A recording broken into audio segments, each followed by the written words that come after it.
طالبانو نظر دغه علم کې وایي چې انسان سترګې دومره تاثیر کوي.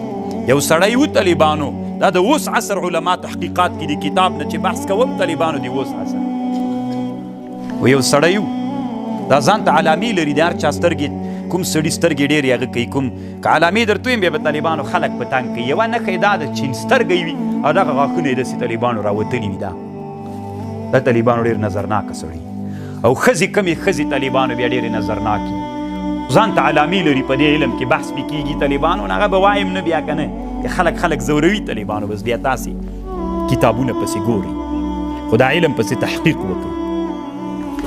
طالبانو داسې نظرناکې تیږې وې په لار روان دي، یو دم یې غږ یا لها من حجر، دغه د غټه تیږه، بس طالبانو یو دم تیږه ټوټه ټوټه سوله.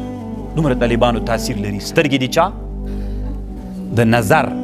دا سترګې طالبانو چې علم د انسوروبولوجیا په علم کې بحث کوي، سترګې دومره تاثیر کوي طالبانو، یا لها من حجر، دغه د غټه تیږه ټوټه ټوټه سوله. یو